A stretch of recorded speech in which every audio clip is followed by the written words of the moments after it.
Good morning, class. So today, our lesson is about solution of systems of linear equations into variables. So for your learning task 1, page 33, so identify nyo lang kung ilang solution meron yung graph doon. So tandaan nyo, kapag ang graph nyo ay ganito, so nag intersect ang dalawang line nyo, so ang solution niyan, ang number of solution niyan ay isa lang po. So, dahil ang solution niyan ay ito po, kung saan sila nag-intersect. Ngayon po, kapag ang graph nyo naman ay nagko-coincide, so nag-overlap sila, so ang solution mo dyan ay infinitely many. So, bakit infinitely many? Dahil nga nag-overlap yung dalawang mong line, so dito po, so ibig sabihin yung number of solution niyan ay marami. So, ayan. Kapag graph mo naman ay parallel line, so ganito po yun. So, mapapansin nyo, hindi sila nag-intersect. So, ang solution niyan ay none. So, wala po yung solution. Okay po, so ganyan lang po ang gagawin sa learning task 1, page 33. Identify nyo lang kung ilang solution meron sila. So, next, for learning task 3, yung letter E, wala kasi nakalagay sa learning task 3. Pero sa letter E siya under ng letter E, page 37. So solve the following systems by graphing. So example, I have here two linear equation. 8x minus 2y equals 4 and then 3x plus 3y equals 9. So una po, dapat i-change natin to, itong linear equation natin in slope-intercept form. So una po, ito muna, yung 8x minus 2y equals 4. So again, maiiwan sa kaliwa yung negative 2y. So, additive inverse nito, negative 8x, ganun din sa kabila. So, negative 8x. So, meron kang dyan, negative 2y equals negative 8x plus 4. After nun, multiply natin by negative 1 half. Multiplication property of equality. Reciprocal ng 2 ay 1 half. So, multiply lang natin sa negative para maging positive na siya mamaya. Both sides yun ha. So, cancel na to. So, naiwan na dyan ay y. Kasunod po, ito, negative 8 times negative 1 half. So, ang negative 8 times negative 1 half, yan ay positive 8 over 2. So, ang 8 over 2 ay 4. Ito naman ay 4 times negative 1 half. 4 times negative 1, negative 4 divided 2, yan ay negative 2. So, meron ka dyang y equals 4x minus 2. So, we get the slope and then the y-intercept. Our slope is 4. Y-intercept is negative 2. So, ang coordinates natin dito ay dito po, 0, negative 2. So, i-graph na yan. So, una, hanapin ang 0, negative 2. Again, that is in y-axis kasi y-intercept. So, negative 2 ay ito po. Labelan lang 0, negative 2. Kasunod po, m equals 4. Again, rise over run tayo. So, kung meron kang 4, ang denominator niyan ay 1. So, dahil positive yan, ang left ka. Tapos, ito ay tanong ka. So, akit ka ng atin. 1, 2, 3, 4. Tapos, kanin na isa. Yan. Ang coordinates niyan ay 1, 2. Sa x ay 1, sa 2 ay y. So, connect mo lang, bigyan mo lang ng linya. Labelan lang natin line. So, yan yung graph natin para sa 8x minus 2y equals 4. Kasunod naman po ay ito. 3x plus 3y equals 9. So, gawin ulit natin siya in the form of y equals mx plus b. So, maiwan yung 3y. So, additive inverse nito, negative 3x. So, magkakaroon ka ng negative 3x. So, 3y equals negative 3x plus 9. So, di ba, multiply both sides by 1/3. positive 1/3. So, cancel na po. So, we have y na lang dyan. So, negative 3x times 1/3. So, yun ay negative 3/3. Yan ay negative 1. Okay po. Ito. Tapos, 9 times 1/3. Yan ay 9/3. That is 3. So, meron ka dyan. Y equals negative x plus 3. So, pwedeng wala ng 1 dito. So, ang slope mo dyan, negative 1. Ang y-intercept mo ay 3. So, meron kang 0 and 3. Okay. So, graph na natin siya, 0, 3. Ang 0, 3 ay, ito, positive 3. Kasunod naman ay, yung slope mo na negative 1. So, we can write it as negative 1/1. So, baba ako ng isa, kanan ako ng isa. Kasi negative 2. So, baba ako ng isa. Ay, label pala 0, 3 yan. Baba ako ng isa. Tapos, kanan ka ng isa. So, ito siya. Ayan. So, ang coordinates ito ay 1, 2 din, ha. So, connect mo lang yan. Dalawang point pa yung linya. Dividan lang natin. So, ayan, 3x plus 3y equals 9. So, ang solution natin dito sa line na to ay kung saan sila nag-intersect. So, ito yon, yung gitna. Ito. So, that is 1, 2. So, yan yung para sa solve the following system by graph. Okay? Kasunod naman ay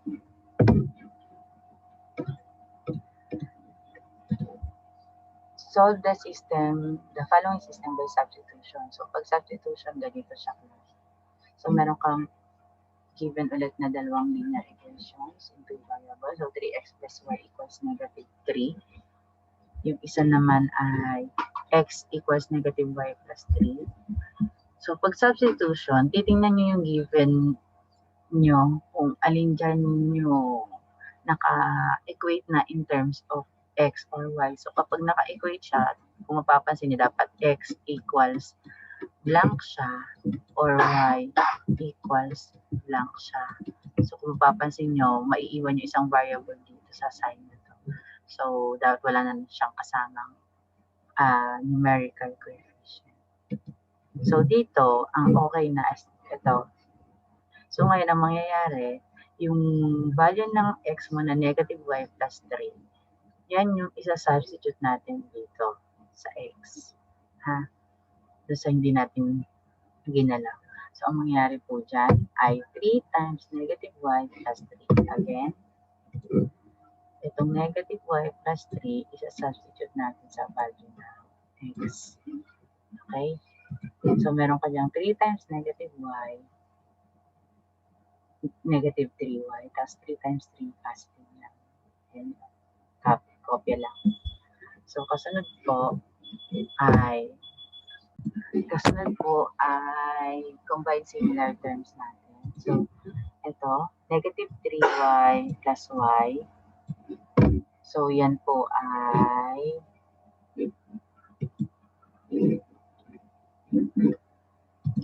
negative 2y. So, negative, tsaka may 1 ka dito, mag-iba sign, subtract mo yun. So, 3 minus 1, 2. So, negative 2 kasi mas mataas ang value ng 3. So, negative 2y plus 9. So, kasunod po nun, ito namang 9. Alisin natin dito para maiwan lang to. So, additive inverse nun ay negative 9. So, ganun sa kabila. Ayan. So, negative 2y plus 9 minus 9 equals negative 3 minus 9. So, cancel na to. So, meron ko dyan negative 2y equals ang negative 3 minus 9. So, yan ay a-add natin.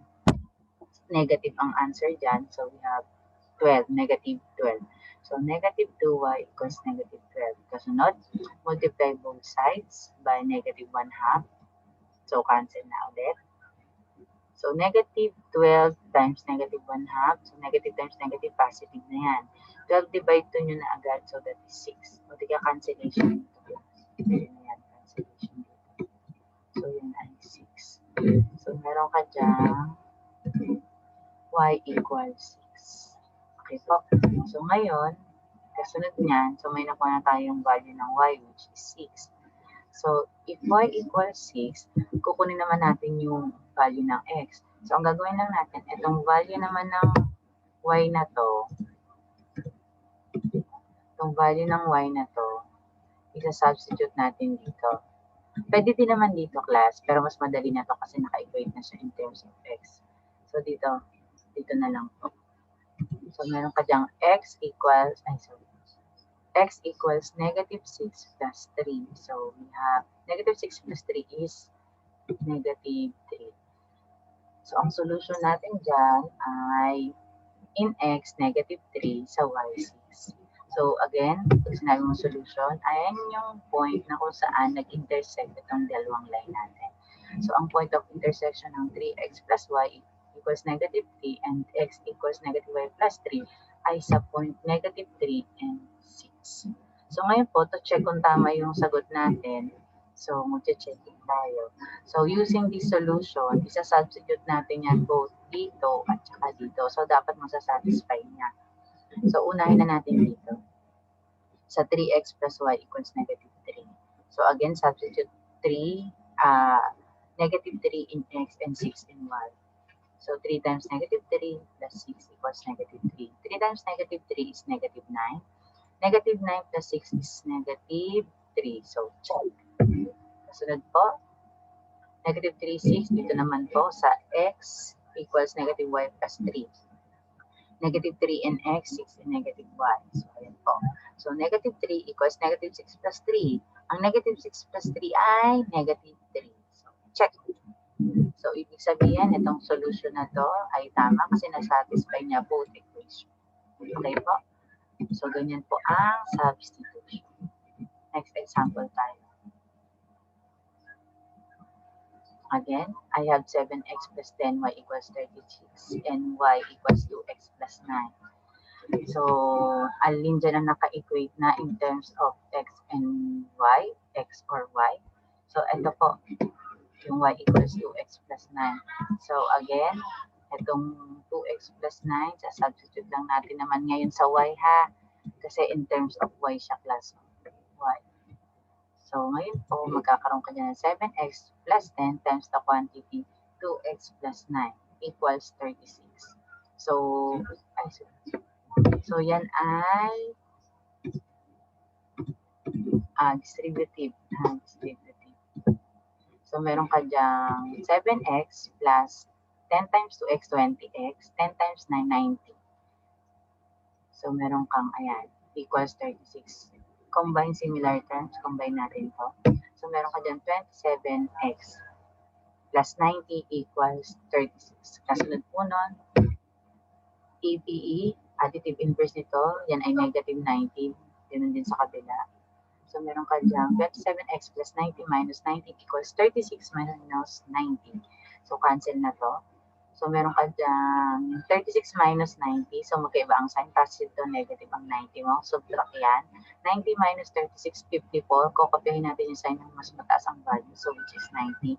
So, meron ko dyan 27x equals negative 54. So, multiply both sides by 27. Ay, 1 over 27.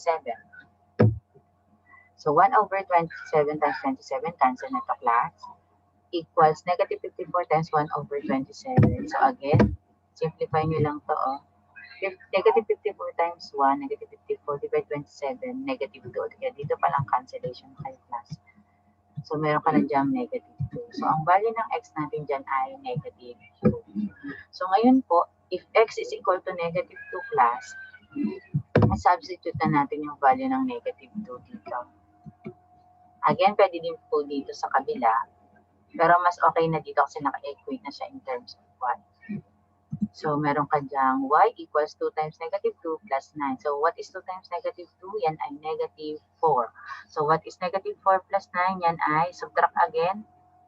So, yan ay 9 minus 4, 5, positive 5. So, ang solution natin dyan ay negative 2 and 5. Negative 2 and then 5. So, to check.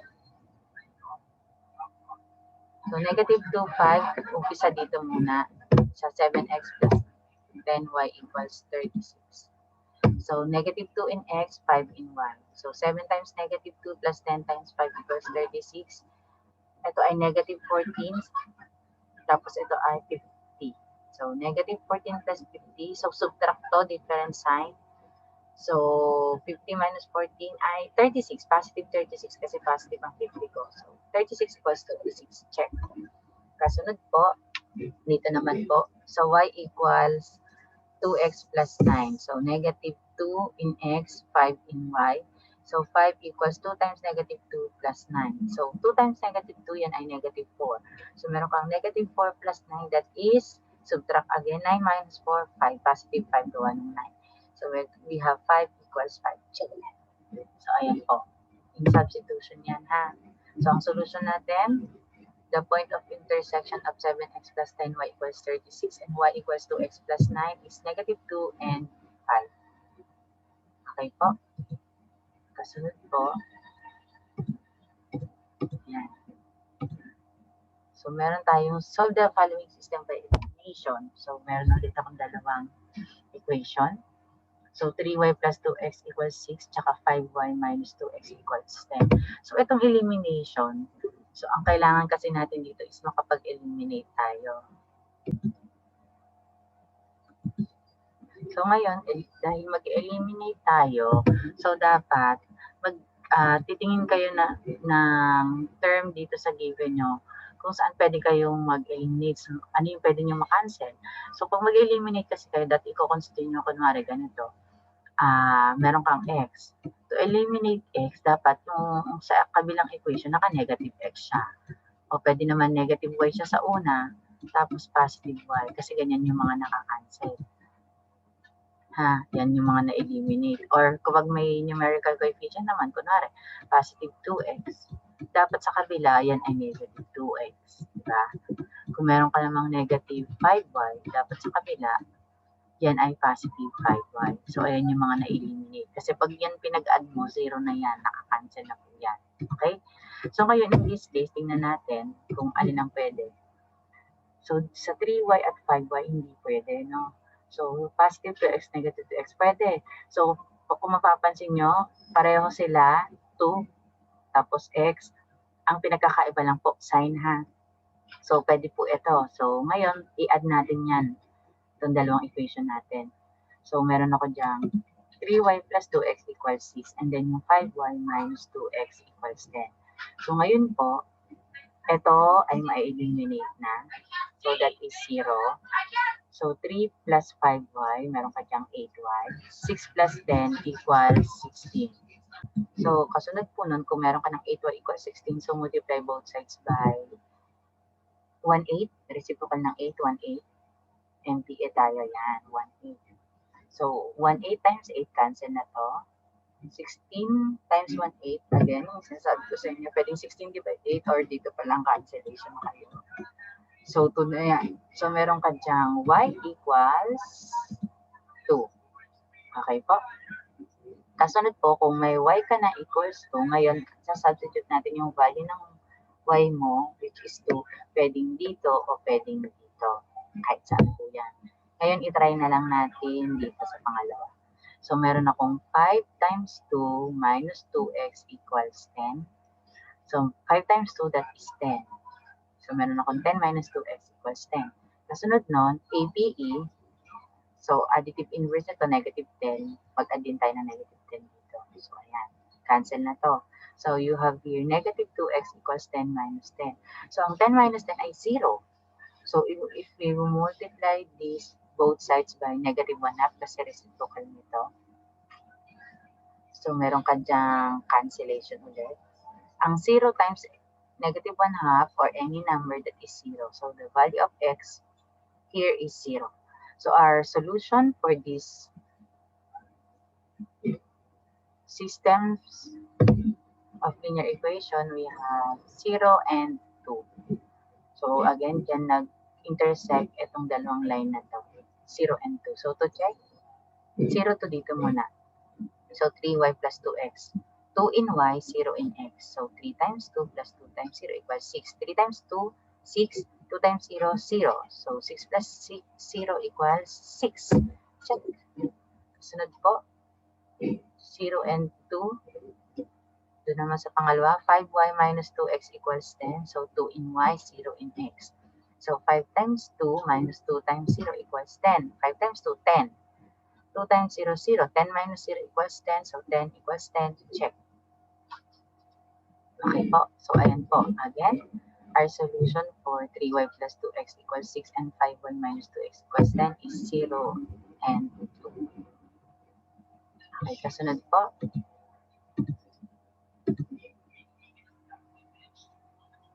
So again, solve the following systems by elimination. So meron akong 3x plus y equals to 9 at saka 5x plus 4y equals 22. Again, by elimination, tingnan natin kung may makakancel tayo. 3x at 5x. Oops, hindi pwede. Y, 4y. Okay, wala din. So ngayon dito, pag wala, mamimili kayo dyan. Pwede itong 3 at saka 5. Yun nga lang, medyo matagal pa dito kasi kukunin mo pa yung ano nito parang LCM.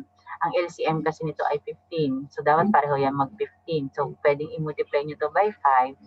Ito by 3. Tapos, yung isa dyan negative. Pwede din ito kasi mas madali yung sa y natin. Kasi ito ay 4 lang So, dapat magkaroon ako ng 4 dito. At the same time, dapat negative kasi positive to. Positive na to. So, di ba, para makancel yan, dapat isang negative tapos isang positive. So, multiply natin itong buong equation natin, itong first equation natin in negative 4. Ayun na lang gawin natin, ha? So, multiply by negative 4. So, meron ka dyang negative 12x minus 4y equals negative 36. So, distributive po ito. Okay? So, kasunod po nun, pwede na. Kopyahin ko lang to. So, meron akong 5x plus 4y equals 22. Add natin, ha? So, cancel na tong negative 4y plus 4y. Kasunod ito, negative 12x plus 5x. So, different sign, isusubtract natin. So, 12 minus 5, yan ay 7. Ang sign mo dyan ay negative because yung 12 natin dito is mas mataas ang value kasi sa 5, ang sign ay negative. So, negative 7x. Ganon din dito, negative 36 plus 22. Subtract ulit yan. 36 minus 22. So, meron ka diyang 14. Negative 14 gawa ng negative 36. So, multiply both sides by negative 1 over 7. Okay po? So, yung mga, kung mapapansin nyo, yung mga the way natin siya is similar lang na naulit ng APA and PE. So, in this case, multiply both sides by negative 1, 7. Cancel na agad to. So, negative 14 times negative 1 over 7, tandaan, yan ay magiging positive na. Lowest term na lang nito, 2. Okay, so ang value ng x ko dito ay positive 2 kasi negative times negative. Kasunod, substitute natin yung value ng x dito o di kaya dito sa equation na to, kahit alin po dyan, pareho lang po yun. So, in this case, dito na lang po. So, meron akong 5 times 2 plus 4y equals 22. Kasi yung x pinalitan na, ha, class. Pinalitan na yan. So, 5 times 2, we have 10 plus 4y equals 22. So, additive inverse nito, negative 10, both sides, ha. Ayan. Cancel na to. So, meron ko dyang 4y equals 22 minus 10 ay 12. So, 4y equals 12. Kasunod po nun, MPE tayo. Reciprocal ng 4, 1/4. So, multiply both sides by 1/4. Cancel na to. So, meron ka dyang 12 divide 4. Cancellation na tayo agad. So, we have here 3. Tama ba? 3. So, y equals 3. So, our solution for the equations 3x plus y equals 9 and 5x plus 4y equals 22 is 2 and 3.